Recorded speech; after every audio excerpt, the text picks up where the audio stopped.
See your screen, just not you. Okay.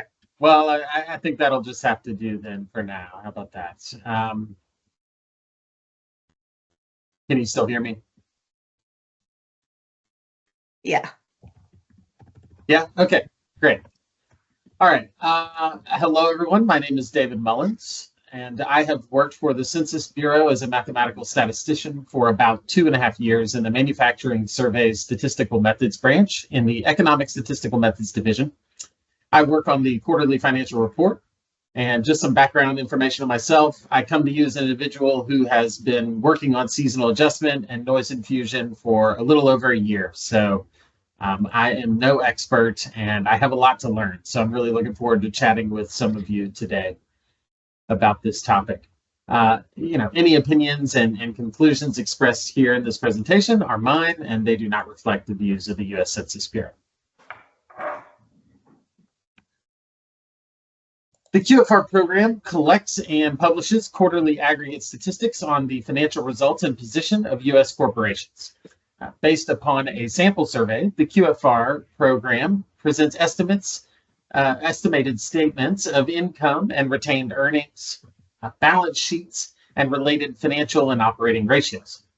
Currently, the QFR seasonally adjusts 4 manufacturing, 4 retail, and 4 other series for the financial items, sales, and net income after tax. So a little bit about EZS noise infusion. The basic mechanics of EZS noise infusion are as follows. Each reported data value is assigned a random multiplicative noise factor.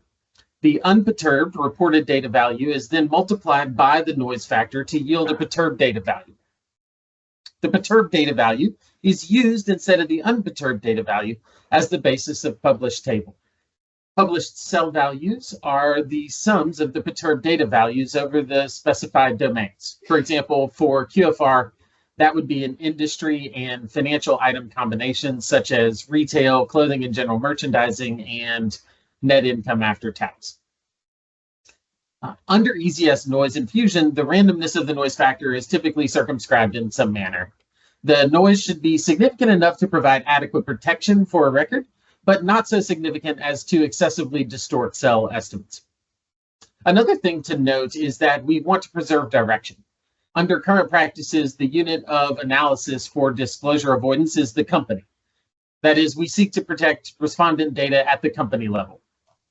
Because company level values must be protected, all noise for a single company should either inflate or deflate the company's true values.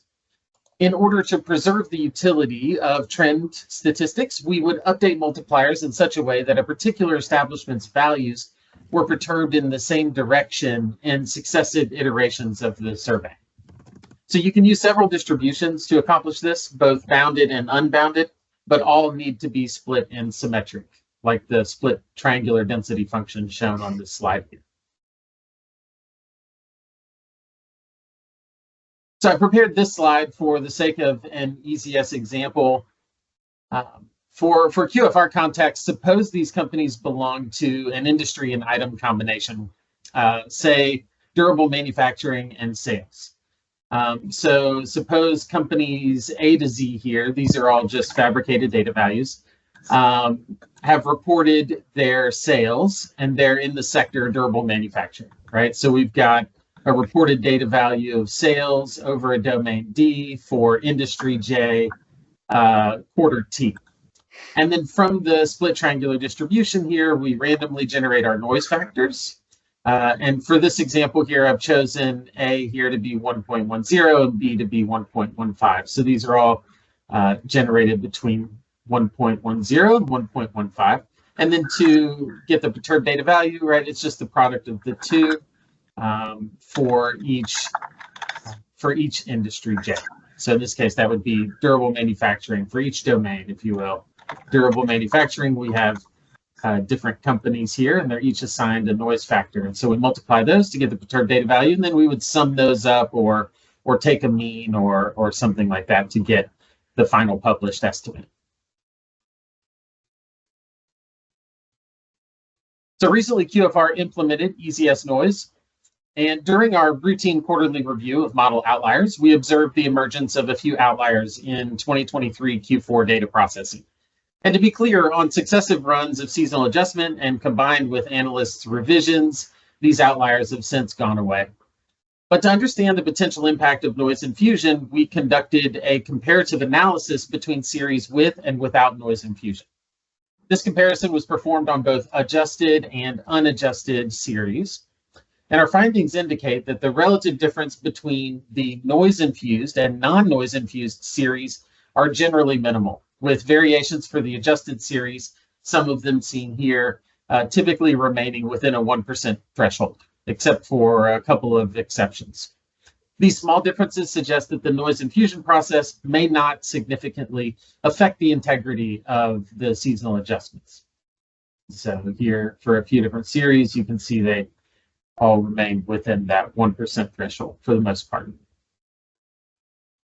But I did mention that there were some exceptions.